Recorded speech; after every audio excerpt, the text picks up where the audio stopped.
இந்த 3 பேரும் ரெஸ்டாரண்ட் வெளியே கூல்ட்ரிங்க்ஸ் குடிச்சிட்டு இருக்காங்க. அப்போ ஒரு நபர் ஓடி வந்து தலையில உள்ள சேஃப்டி ஹெல்மெட் எடுத்து கீழே வைக்கிறாரு.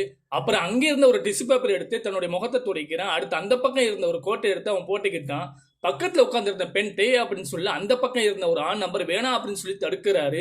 ஓடி வந்து உட்கார்ந்த நபர் டக்குன்னு அவனுடைய அம்மாக்கு வீடியோ கால் பண்றான். இதையெல்லாம் அவங்க உட்கார்ந்து பார்த்துட்டே இருக்காங்க. அவ அம்மா கால் பண்ணி நீ எப்படிமா இருக்க அப்படின்னு சொல்லி பேசிட்டு அவ அம்மா சந்தோஷமா இருக்காங்க, இவனும் சந்தோஷமா இருக்கான். இவன் என்ன வேலை பார்க்கறான்னு அவ அம்மாக்கு தெரியாது. இவன் பெரிய கம்பெனில பெரிய போஸ்டிங்ல இருக்கான் அப்படின்னு நினைச்சிட்டு இருக்காங்க.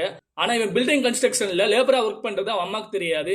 அவ அம்மா கிட்ட பேசிட்டு அவ அம்மா கேக்குறாங்க நீ இப்ப எங்க இருக்க அப்படின்னு சொல்லி கேட்க இவன் அமைதியா இருக்கான். அடுத்து அவ அம்மா கிட்ட இவன் சொல்றான் நான் ஃப்ரெண்டு கூட சாப்பிட வந்திருக்கேன் அப்படின்னு சொல்லி அந்த ஆண் நபரை காட்டுறான். அவரும் ஆமா அப்படின்னு சொல்றாரு. அடுத்து அவ அம்மா சொல்றாங்க என்னுடைய ஆபரேஷனுக்கு பணம் அனுப்புறேன்னு சொல்லி என்னாச்சு அப்படின்னு கேட்க இவனு நான் கொடுத்து வராம நீ எதுவும் கவலைப்படாத அப்படின்னு சொல்லிட்டு போன் பேசிட்டு வைக்கிறான். அடுத்து அங்க உட்கார்ந்து இருக்கிறவங்க கிட்ட மன்னிப்பு கேட்கிறான். தெரியாம பண்ணிட்டு மன்னிச்சுக்கிறேங்க அப்படின்னு சொல்லி சொல்றான். ஆனா அவங்க வந்து அவனை விடுற மாதிரி தெரியல, கண்டபடி திட்டுறாங்க. நீ எங்களுடைய அனுமதி இல்லாம அந்த கோட்டை போட்டுக்கிட்டா அப்படின்னு சொல்லி அந்த கோட்டை வாங்கிட்டு கிளம்பிட்டாங்க.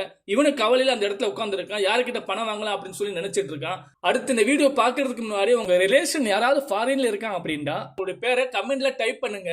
அடுத்து அவனுடைய நண்பனி கிட்ட போய் பணம் கேட்கிறான். என்னுடைய அம்மாக்கு ஆபரேஷன் பணம் தான் அப்படின்னு சொல்லி கேட்கிறான். ஆனா அவன் என்ன சொல்றான் என்கிட்ட பணம் இல்லை அப்படின்னு சொல்லிட்டு உங்ககிட்ட ஒருத்தவங்க கொடுக்க சொன்னாங்க அப்படின்னு சொல்லி ஒரு பைய கொடுக்குறான். அவன் அந்த பைய வாங்கிட்டு போகும்போது ஓப்பன் பண்ணி பார்க்கறான். உள்ள பணமும் ஒரு பேப்பர் இருக்கு.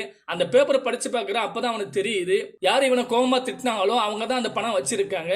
இவன் டைரக்டா என்ன செய்யறாங்கன்னா அவங்கள போய் மீட் பண்றான். அப்ப அவங்க என்ன சொல்றாங்கன்னா தெரியாம பண்ணிட்டு மன்னிச்சுக்கிறேங்க, இனிமே நான் யாரும் இப்படி பேச மாட்டேன் அப்படின்னு சொல்லிட்டு உன்னுடைய அம்மா ஆபரேஷனுக்கு இந்த பணம் தேவைப்படும் அதனால வச்சு அப்படின்னு சொல்லி சொல்றாங்க. இவனே ரொம்ப நன்றி அப்படின்னு சொல்லி சொல்றான்.